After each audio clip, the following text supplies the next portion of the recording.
Xin chào Việt Nam. Xin chào Việt Nam. Fahoka. Fahoka. Fahoka. Ồ dữ ha, mới thấy quay quay cái biết liền ha. Đó. Đăng ký thêm một bạn nữa, nhắn chuông luôn. Hunza guy. Yeah. Fahoka đang xê dịch khắp thế gian đây. Đi nhiều nơi mới thấy rằng không phải cảnh đẹp hay là món ăn làm cho mình lưu luyến đâu, mà có một thứ quan trọng hơn, khiến mình cứ nhớ hoài nhớ mãi gì đó. Đó chính là con người. Quan điểm của mình á, là thà chơi với bạn bình dân mà người ta thiệt tình nồng hậu, còn hơn ở bên cạnh một người khá giả mà bạn bị dè chừng phân biệt nè. Và có một nơi mà mình chỉ muốn kể về cái tánh dễ thương của người dân nơi này thôi, đó chính là Pakistan. Xin chào đi.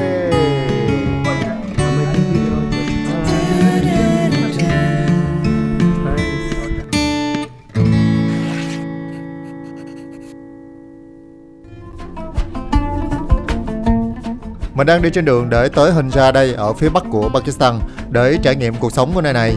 Người phương Tây đã đặt tên cho nơi này một cái tên rất là đúng, đó là Dương Địa Đàng.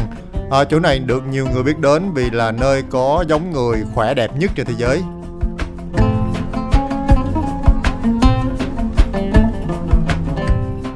Đường đi ở Hunza rất là đẹp, xung quanh toàn là những cây núi tuyết được bao phủ quanh năm, tuyết trắng như vậy. Và toàn là những cái cây poplar tree rất là oai hùng, mọc men theo những cái vách đá và vách núi. Vào mùa thu thì những cái con đường này sẽ chuyển màu sang màu vàng và màu đỏ, cực kỳ ấn tượng. Còn bây giờ thì mình cũng đã sắp tới với thị trấn Hunza rồi. Hunza ngoài được mệnh danh là thung lũng địa đàng, nó còn được gọi với một cái tên đó là thung lũng Trường Thọ. Và người dân ở nơi này thì rất là dễ thương và đáng mến.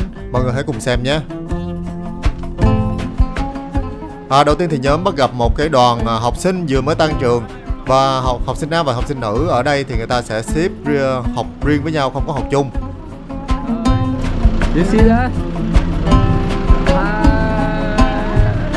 Mình nhìn mấy đứa thì cũng thấy lạ, mà tụi nó nhìn tụi mình cũng thấy lạ luôn. Tại hiếm khi mà có một cái đoàn người Đông Nam Á xa xôi mà lặn lội tới đây như vậy.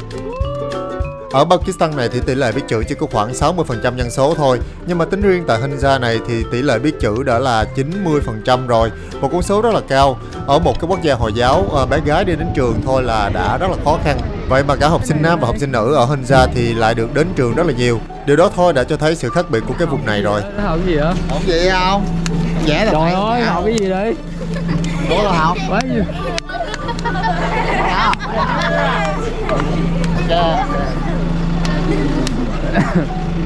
Ê, mấy đứa gái chạy hết rồi kìa. Camera. Mấy đứa này đang rất là tò mò về chiếc camera của mình đây. Record cho. Đây là những trẻ em vùng cao của Pakistan đây.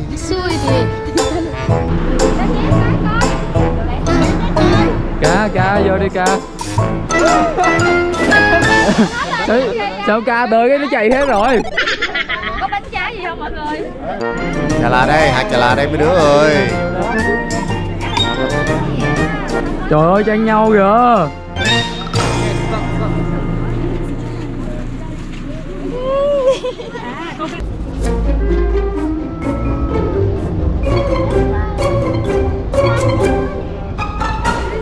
Come on, again, come on. High five.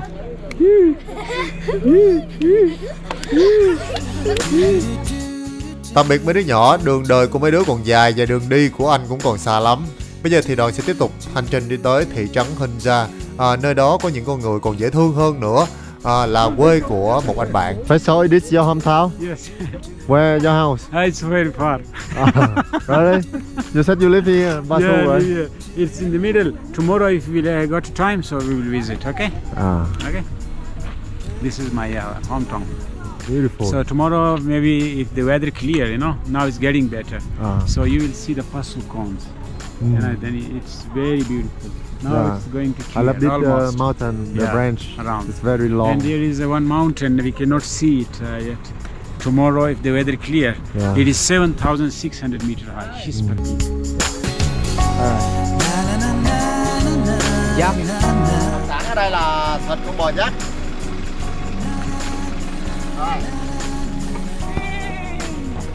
Ồ mà kêu bè.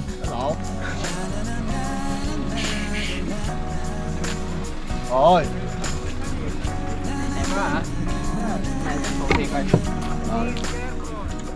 Trời, có nè một cái nhà hàng rất đẹp nằm ở giữa thung lũng núi, xung quanh toàn là núi tuyết, rất là độc đáo. Nhiều người nói thì ở Hunza rất là nổi tiếng về trường thọ bởi vì người ta đa số là ăn chay, nhưng mà không phải đâu, người ta vẫn ăn mặn đó. Đây là đầu của con bò dắt đây, ở đây thì mình thấy người ta không có nuôi nhiều, chắc là thịt nhập khẩu từ Trung Quốc hả? Đây là thịt con bò dắt, rất là thơm. Trời ơi, mùi thơm gì đâu. Chưa đâu mà thấy đồ ăn rẻ như là ở Pakistan ha. Kêu nửa phần bò dắt, một phần pasta, nước uống này luôn, mà chỉ có 2.300 ruby thôi, chỉ khoảng 250 tiền Việt rồi trời. Ở Trung Quốc thì có nữ nhi quốc, còn Pakistan thì có nam nhi quốc. Đàn ông ở khắp mọi nơi, không thấy phụ nữ đâu hết trơn á. Ra đường toàn là đàn ông, ngay cả chuyện bá tập quá đây cũng là đàn ông phụ trách luôn. Guys, hi. Mà người trên này rất là đặc biệt, họ giống như là người phương Tây vậy đó, lai giữa Ấn và Âu. Mọi người thấy không, ai cũng giống như là phương Tây, da trắng, tóc vàng, tóc quắn, mũi cao, mắt xanh nữa, trời ơi, ngộ gì đâu á. Rất là đặc biệt ha, thú vị. Là mình không hề biết là ở Pakistan lại có một cái giống người ở Hunza trông rất là lạ lẫm và đặc biệt như vậy.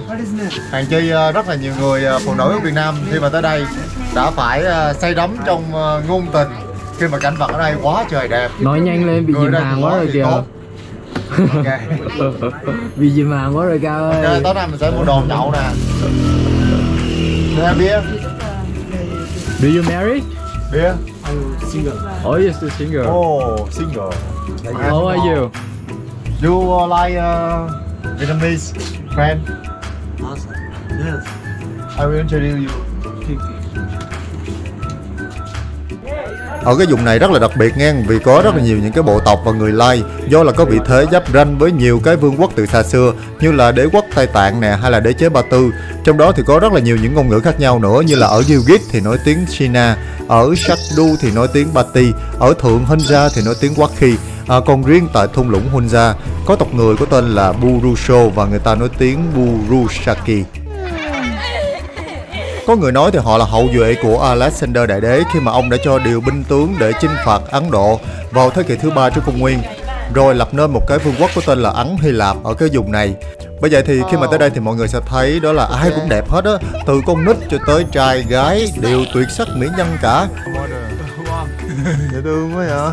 Pakistan. Zindabad. Pakistan. Zindabad. Yeah. Yeah. I love Pakistan. I love Pakistan. Và mình nghĩ có khi nếu mà mấy cái người này nè đi qua Việt Nam chơi, bạn nhìn lần đầu chắc cũng sẽ lầm tưởng họ là người Âu Mỹ đó. Ai ngờ họ là người Pakistan chạy. Rồi quay đây, tiến lại gần. Đừng nó nhục quá. Rồi quay đây, tiến lại gần đi. I'm making video just. Thanks. Hôm nay mình sẽ thuê xe máy để đi chơi. Trời ơi, cảnh ở đây đẹp chưa nè, xung quanh toàn núi tuyết. Đường đá gì đâu, lên đây mà không chạy xe máy là thiếu sót cuộc đời. Xe máy này rất độc nha. Cái gì à? 1 tiếng là 500. Tiếng 500 ruby như vậy. Ngày là 2.500. Không, ngày 4.000. Ngày 4.000 mà mình thuê nửa ngày là tính 2.000 nè. Đây, chiếc xe máy này độc chưa? 1, 2, 3. Nguyên một con bò. Độ lại quá dữ. Bò dắt á, lấy thịt xong đợi cái đầu lại nè. Rồi đừng có thấy thương, nhìn nó ớn ha. Còn đây còn dữ hơn nữa nè. Này con bò gì đây? What cow is this? Yak? Yeah, it's yak. Yak hả? Oh. I will show you how to start. Ok. Hả? Trèo lên chở thử kìa.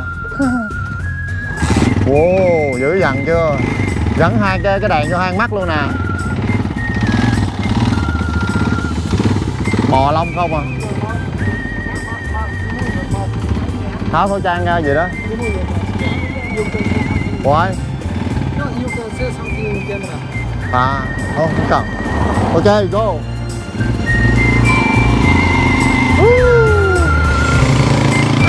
Có cái đuôi nữa kìa. Ồ. Máy này máy êm nè ha. Dữ dằn, có cái đuôi bò nữa nè. Oh. Yeah, this good motorbike. Very strong. Mạnh như bò. Xe máy mạnh như trâu. Nãy giờ ông bắt mình chạy nhóm chạy vòng vòng nữa, giờ mấy vòng tập ông mới giao xe. Phải chạy bên trái đúng luật. Rồi còn chạy tới chạy lui đúng 5 phút ông mới giao xe.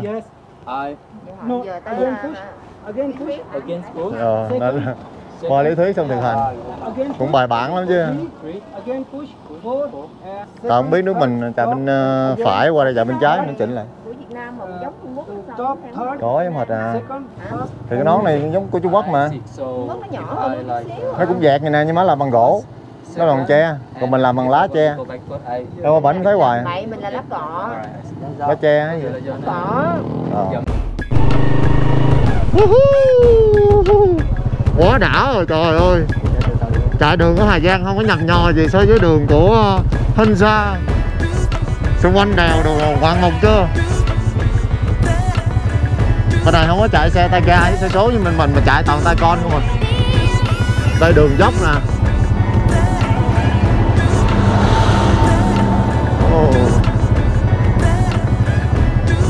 Chạy này đã này nha, này ba flycam cái đẹp dữ lắm.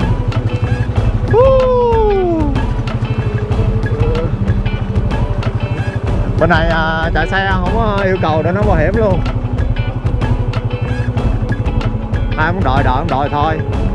Trên này cũng có công an bắt nữa. Chạy gần gần thôi.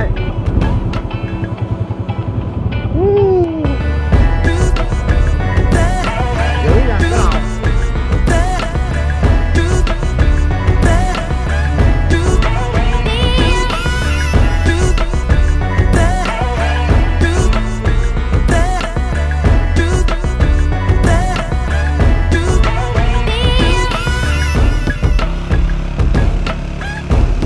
Như mình đã nói thì người ở Hunza rất là thân thiện và dễ mến, họ rất là dễ thương. Và sau đây là những cái câu chuyện mà mình gặp được trên đường đi.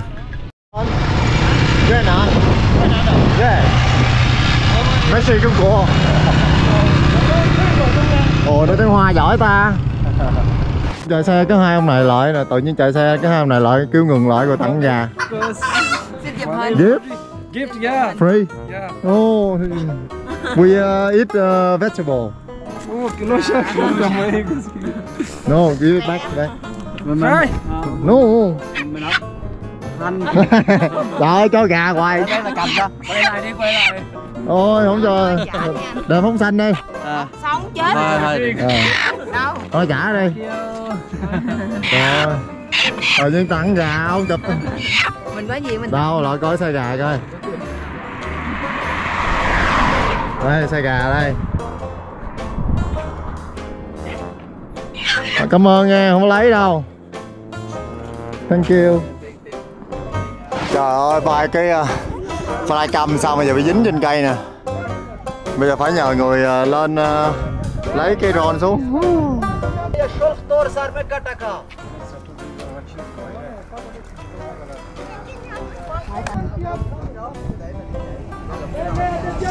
Đây cái drone đây, đâu rồi? Xuống đi. Ủa sao gãy trò rồi? Ở đây có 2 dây điện nè, nãy giờ phải nhờ người ta tắt điện mới xuống được, mới leo lên được. Người dân ở đây nhiệt tình không ngờ luôn á, cái gì cũng ra tay nghĩa hiệp hết. Thiệt là không có mấy người này là không biết lấy làm sao luôn á. Tốt lắm. You did a good job.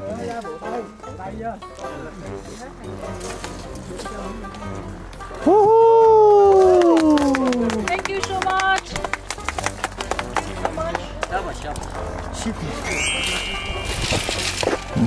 Rồi bị gãy trò hả? Chứ nó bị gì lật lìa vậy?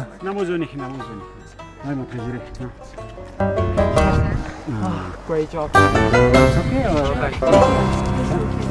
Thank you. Muy chóc acá.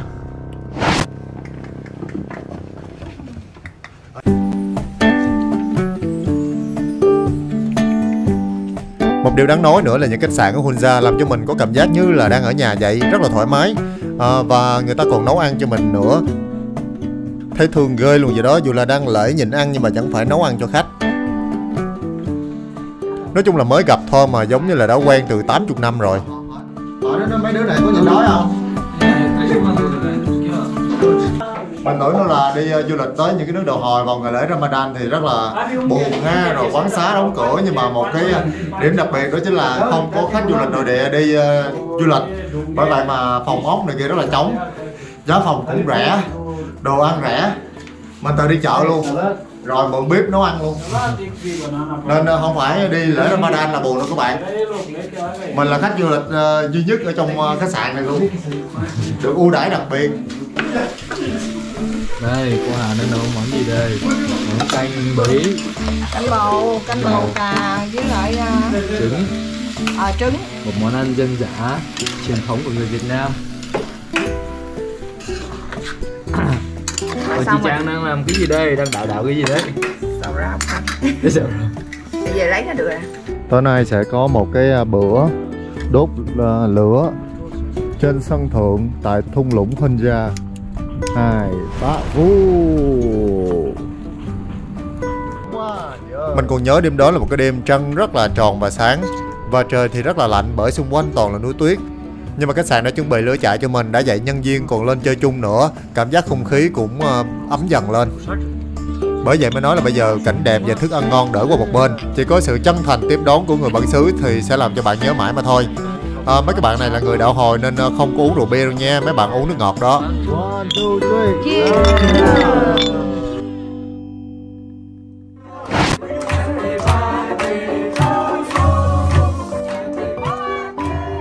Hôm bữa là sinh nhật của một thành viên ở trong đoàn, và hôm đó thì mọi người cũng có dịp thưởng thức âm nhạc và điệu nhảy của người Hunza.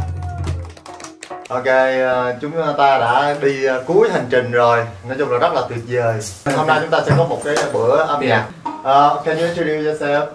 Yes, from Hunza, and actually I am still studying tourism and hospitality management from here, Hunza. And part time I still touch with this folk instrument. He is a Mr. Salamuddin sir, also from Hunza. Yeah, also study in Lahore. Học ở Lahore. I'm learning Chinese language. Học tiếng Hoa luôn. Chị nói trước anh, nói tiếng Chinese. 你好， Ni hao. 请口 你在哪里？你住哪里？ I am the beginner. He's a Mr. Shehzad Ali Hunza. Sir, he's a star of Gilgit Baltistan. He playing more than 25 instruments. 25 25 more than 25. 20 nhạc cụ, 25 nhạc cụ. You can go Instagram, YouTube and Facebook. Có YouTube luôn kìa. Shehzad Ali Hunza. Có tài khoản mà xã hội nổi tiếng lắm á. That we see there, ma'am. And this is Mr. He is a Mr. Talha Shahid, also from Hunza. Tất cả đều Hunza. Mấy chàng trai ở trong khách sạn này lúc đầu bị đặt e ngại, bẽn lẽn, e thẹn đồ ha. Ai về càng thấy người ta nhảy sung quá hả, nên lộ rõ bộ mặt, toàn là dân chịu chơi không à, rất nhảy nhót tưng bừng luôn.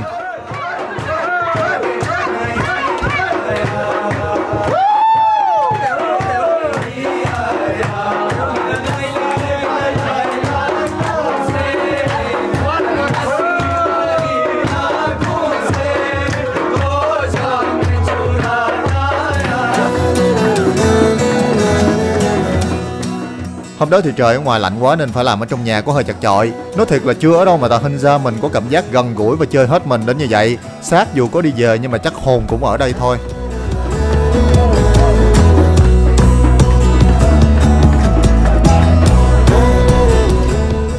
Cô bác anh chị và các bạn có bao giờ nghe về những cái lời đồn về sự trường thọ của người dân Hunza hay không? Người ta nói rằng người dân ở đây có thể sống tới 150 tuổi. Phụ nữ tới 60 tuổi mà vẫn có thể có con. Bởi vậy thì Fahoka cũng đã tới cái thung lũng Hunza để mà có thể tìm hiểu về vấn đề này và để xem là bí quyết khỏe mạnh của người dân Hunza là gì hen. 96 tuổi. He's 90. Ông bác này 90 tuổi. 2 or 3 months will come. Sống rất khỏe và rất thọ. Theo như các chuyên gia nghiên cứu thì cho thấy người Hunza không bị ung thư, huyết áp, tim mạch hay là bệnh tiểu đường và sống rất là thọ. Tuy nhiên thì cũng có người nói rằng đó chỉ là lời đồn thôi, vì cái khu vực này từng là một cái khu rất là cách biệt và thống kê khai sinh từ xa xưa không có chính xác. Nhưng mà thực ra thì với người dân ở đây, sống thọ không quan trọng bằng việc là sống an vui và hạnh phúc.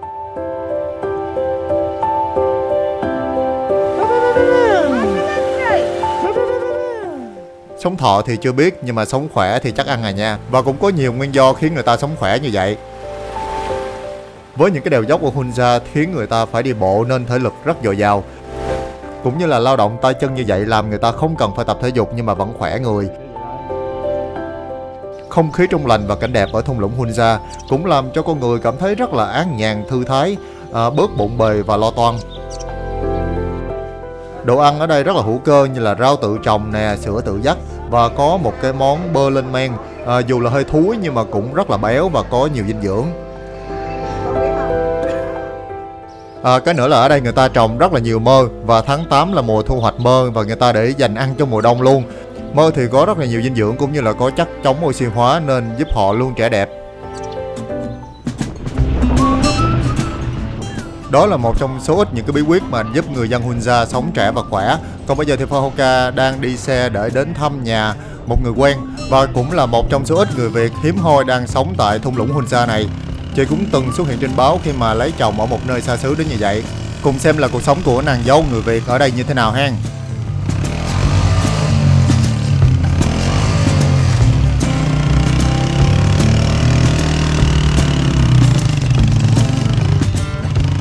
Đường đi rất là đẹp ha, ngắm cảnh chút xíu nè.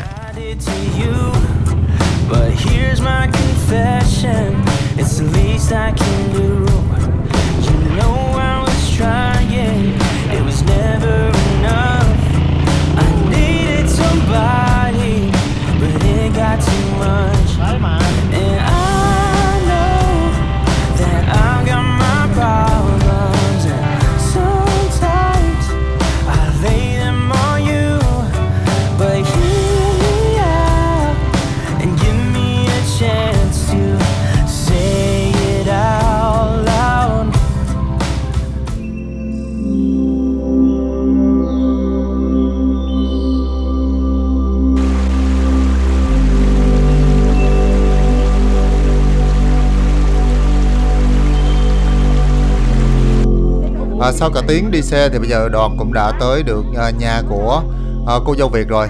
Xin giới thiệu với mọi người, đây là chị Liên, từng giữ một chức vụ rất là cao tại công ty Vin. Hiện nay đang là cô dâu Việt duy nhất độc lạ tại thung lũng Hunza tuyệt vời như thế này. Rồi, mọi người ghen tị với chị lắm á, khi mà làm được con dâu ở đây, ai cũng muốn làm dâu ở đây hết rồi. Cảnh quá đẹp, người thì cũng đẹp nữa. Bây giờ sẽ dắt vào giới thiệu tư gia xem có còn ghen tị hay không. Đây là ngôi làng mà hiện nay Karim là chồng của chị Liên. Rồi xung quanh cảnh quá đẹp đi. Mọi người cứ đi vòng mọi người vào trong để xem nhà của không, hoặc là đang tranh thủ đang còn sáng nè. Đây là phòng khách. Đó. Wow. Thì là sẽ mời khách là đến nhà là ngồi ăn ở đây, và khách mà ở lại nhà thì ngủ ở các cái sảnh bên này. Đó. Xin chào, đây là mẹ chồng của chị Liên. Đây là bà đang làm bánh chapati. Có phải phụ gì không? Tất cả đều làm từ nhà hả chị? Rửa đúng không? Phong cách Việt Nam rồi, nghĩa là phong cách hiện đại, chứ còn nhà truyền thống thì người ta sẽ không có cái gian này. Đó, thì ta sẽ có. Đi tham quan nhà đây. Cái bếp truyền thống này. Đó, bếp này là nhóm củi đây. Có bạn nào giỏi nhóm củi thì thử nhóm củi. Buổi tối nhà quay quần ở đây hả chị? Đó. Đó, có ai có kinh nghiệm nhóm củi thì thử đi. Nước tương, nước mắm rồi lum chân nè. Mà mấy người bên đây ăn gia vị Việt Nam được không chị? Được. Thích không? Nói chung là không ăn sống được, ví dụ mình nấu rau sống chắc cũng không ăn được đúng không? Rau sống này kia ăn được không? Rau sống họ không thích đâu, họ thích nấu mà nấu nặng nhão nhét rồi đó. Hôm nay thì cả đoàn sẽ có một cái bữa ăn Việt Nam hiếm hoi tại nhà của cô dâu Việt này. Ăn được hay không thì không biết. Trời, được ăn cơm Việt Nam ở Hunza tuyệt vời quá. Nàng dâu đảm đang này đã chuẩn bị những cái món rất là Việt Nam như là rau nấu canh, vịt kho gừng, thịt dê kho nữa. Giờ thì hãy nghe nàng dâu tại Hunza này kể về chuyện tình của mình nhé. Mùa thu năm 2017. Mùa thu năm 2017 thì là chị với mẹ chị đi Pakistan, gần như là những du khách Việt Nam đầu tiên á. Wow. Tại vì trước đó cũng không ai biết gì hết. Thì là tình cờ chị thấy trên mạng có cảnh Hunza, chị thấy đẹp quá, thế là mới quyết định mua tour. Thì lúc đó mình cũng chẳng biết là Pakistan nó nguy hiểm gì đâu, mình cũng có tìm hiểu về chính trị gì đâu, chẳng biết là Bin Laden bị giết ở Pakistan hay gì đâu. Thì là Karim đi cùng với hai mẹ con trong 3 tuần. Trong thời gian đó thì mối tình này nè. Wow, mùa thu nữa còn gì nữa. Em nói mùa thu là mùa lãng mạn nhất mà. Say đắm lòng người. Rồi là cái cảnh si tình á.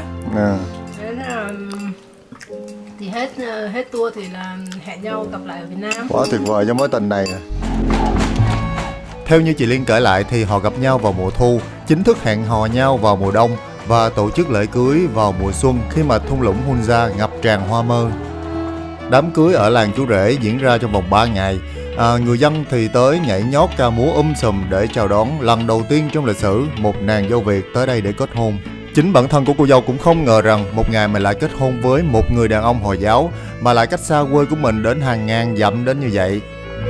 Trước đó thì chị Liên nghĩ đâu là lòng mình sẽ không bao giờ mở cửa nữa, chỉ biết lấy cái thú vui du lịch để mà lấp đầy khoảng trống thôi. Nhưng mà đời mà ai mà ngờ được, cả làng Hunza hôm đó dù không có đông dân cư nhưng mà ai cũng tập trung lại để xem một nàng dâu cực kỳ lạ lẫm. Đúng là tình yêu không có khoảng cách về sắc tộc, tôn giáo hay là địa lý ha. Bởi vậy mới nói là các bạn hãy thả rông trái tim của mình đi, rồi sẽ tìm được một nửa trái tim chung nhịp đập còn lại. Một người thật xứng đáng đang chờ bạn.